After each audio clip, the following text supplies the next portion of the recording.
Voilà pour les titres. Madame, Monsieur, bonsoir et merci de nous rejoindre pour le 20h sur la télévision togolaise.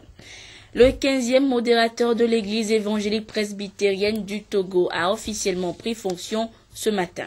Pasteur Paul Sename Mensan Avinou, élu depuis le 31 mai dernier et investi dans ses fonctions ce matin, aura durant 4 ans à œuvrer pour l'unicité et la fraternité et surtout le raffermissement de la foi des fidèles de l'église. Ce matin, à la paroisse de Nikonakwe à Lomé, plusieurs personnalités, dont le chef du gouvernement, Kosi Seliagodi à Oumezuno, ont pris part à cette cérémonie solennelle. Le compte rendu avec Luc Assis et Charlotte Moussime.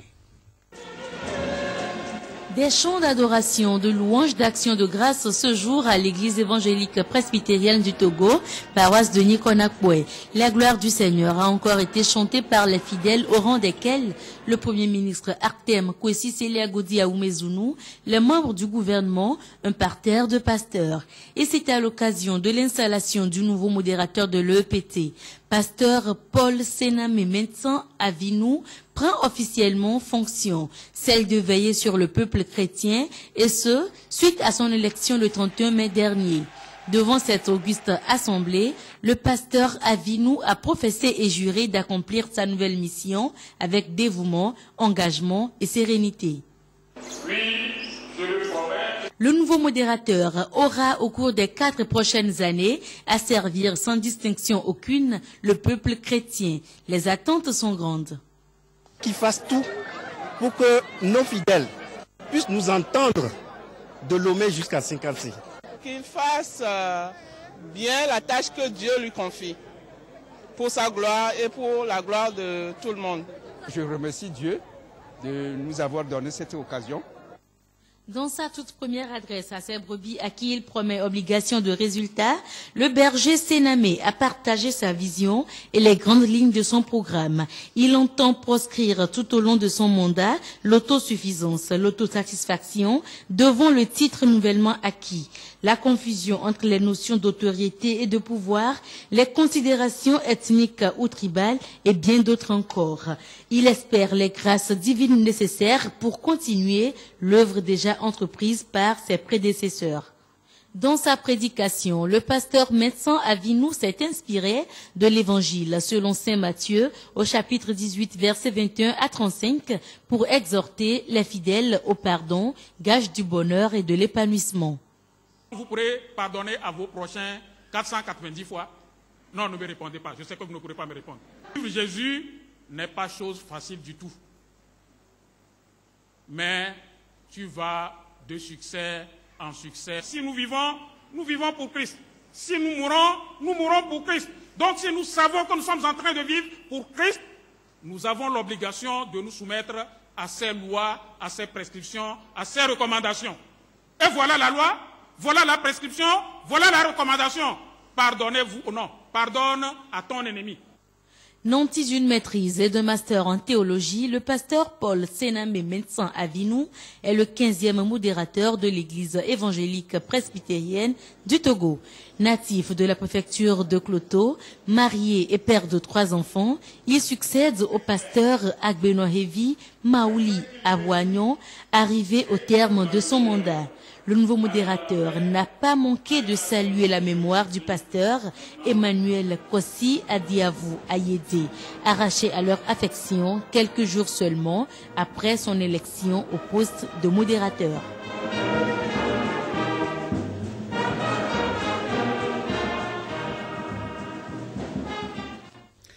Tradition à présent, l'igname était à l'honneur hier à Guérenkuka. Les populations du Grand Bassa ont offert les prémices de cette tubercule au dieu de la terre nourricière. Elles ont célébré de Pont Nidak aux fêtes des ignames, moment de retrouvailles pour partager les valeurs qui leur sont chères. Le reportage est signé Nestor Mozo. De toutes les cultures vivrières en pays Bassar et Konkomba, l'igname jouit d'un prestige indéniable. Chaque premier samedi du mois de septembre, l'igname est à l'honneur. Le Grand Bassar est en fête. Il célèbre de Pont Nidak, la fête des ignames. De façon rotative, l'apothéose de Ponte-Nidak a lieu entre la préfecture de Bassar et celle de Dangpen. Cette année, c'est Gerenkouka, dans Dangpen, qui a accueilli les manifestations officielles. En célébrant la fête des Ignam, les peuples Bassar et Konkomba rendent grâce à Dieu pour la nouvelle moisson. Nidak, en pays Konkomba, signifie goûter l'ignam. Ce goûter est donc une sorte de communion entre humains et forces cosmiques, et il autorise désormais le commun des mortels à consommer en toute quiétude la nouvelle ignam. C'est donc l'occasion, après des durs labeurs, de dire merci à Dieu et aux membres de nos ancêtres pour les nouvelles écoles qui ont été encore bonnes. Les peuples Konkomba et Bassar sont connus par leur ignam, surtout la variété la plus appréciée, à savoir le labako, qui se remarque par les vertus douces, agréables et riches en amidon. De Ponte-Nidak est à sa 50e édition cette année. Ce jubilé d'or a été placé sous le thème 50 ans de la célébration de la fête des Ignam, bilan et perspectives pour le meilleur avenir du Grand Bassar. En outre, les populations de Bassar et de Dangpen ont jeté un regard sur les actions du gouvernement en faveur de leur localité. Sur le plan des infrastructures routières, après le tronçon Bassar-Kabou en 2010, les deux axes Kabou-Gerenkouka et Gerenkouka-Kachamba-Sadouri sont aujourd'hui une réalité qui témoigne du ferme engagement du chef de l'État à désenclaver le Grand Bassar en assurant davantage son ouverture au reste du pays. Ce projet se poursuivra avec la construction de 2 ponts sur les rivières Kara et Koumangou. Dans le domaine de l'énergie électrique, il est prévu la construction d'une ligne à haute tension reliant Kabou à Gerenkouka, de même que l'électrification des cantons. D'autres grands projets sont en vue, tels que la construction d'une usine d'extraction de clinker en amont. Sur le plan commercial, le Grand Bassar bénéficie d'un grand marché moderne construit dans la ville de Bassar il y a seulement quelques mois. Toutefois, les populations du Grand Bassar font quelques doléances, notamment l'aménagement de certaines routes, le rapprochement des centres de santé des communautés, l'adduction d'eau potable, la création de centres de formation professionnelle et la poursuite d'officialisation des écoles d'initiative locale. Ces doléances ont été remises aux représentants du président de la République, le ministre des Mines et de l'Énergie, qui, dans son intervention, a félicité le peuple du Grand Bassar pour les richesses culturelles et économiques dont il regorge. Le Grand Bassar est la région du Togo, dont la production agricole en igname est sans nul doute l'une des meilleures en quantité et qualité, et qui alimente tout le pays.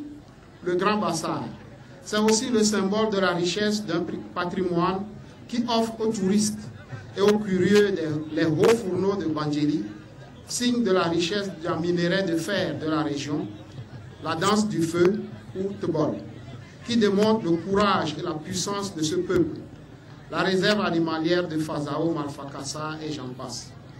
C'est fort de cette richesse et du rôle économique et culturel que joue la région du Grand Bassar que le gouvernement a entrepris de doter la région de voies de communication modernes afin de faciliter l'écoulement des biens et la libre circulation des personnes. C'est le lieu de témoigner toute notre gratitude au chef de l'État pour toutes les actions de développement économique, social et culturel entreprises au bénéfice des populations du Grand Bassar. Et je voudrais annoncer solennellement ici que cette semaine même, j'ai signé le contrat qui devra permettre de construire la ligne haute tension qui devra quitter Kabou jusqu'à Dangpen. En se séparant, les peuples Bassar et Konkomba se sont donné rendez-vous à Bassar l'année prochaine pour la 51e édition de Ponte-Nidak. Les producteurs de la préfecture de Dangpen justement ont bénéficié d'un don du ministère de l'Agriculture, de l'Élevage et de la Pêche. Du matériel agricole leur a été fourni pour leur permettre d'accroître leur production.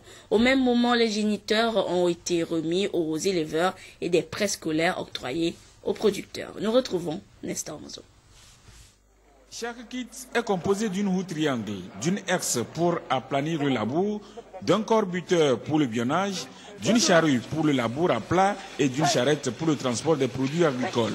Ce matériel a été acquis au profit des groupements agricoles de la préfecture de Dangpen au titre du PADAT, projet d'appui au développement agricole au Togo.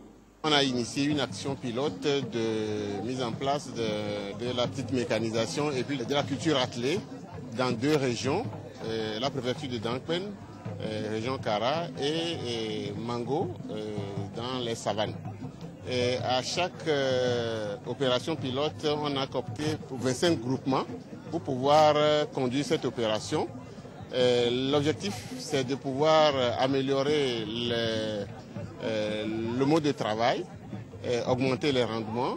On a bénéficié du matériel pour pouvoir travailler, ou pour améliorer le Togo, notre agriculture. On a suivi la formation sur la culture atelier. On a fait formation en théorie et on a fait la pratique aussi. Pendant que certains paysans bénéficiaient du don de matériel de production, d'autres qui ont opté pour l'élevage ont reçu des géniteurs pour la relance de l'élevage à cycle court. Cette opération est menée pour le compte du PASA, projet d'appui au secteur agricole.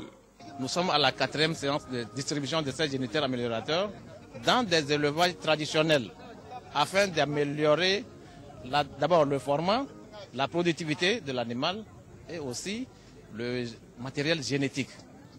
Donc ces animaux ont été sélectionnés et suivis par nos structures, l'ICAT et l'ITRA, et qui sont distribués maintenant aux éleveurs qui ont été sélectionnés, formés sur le territoire national. Nous sommes autour de 2000 géniteurs qui ont été distribués à ce jour. La dernière action en faveur du monde rural de Dangpen dans la journée du 6 septembre, journée apothéose de la fête des Ignames dans le Grand Bassar, a été le lancement des prêts scolaires par l'Agence nationale de la sécurité alimentaire au Togo.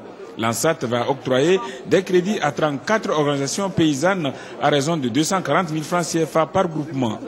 Le remboursement se fera en nature. Chaque groupement devra donner en contrepartie à la fin de la saison agricole 15 sacs de 100 kg de maïs ou de sorgho.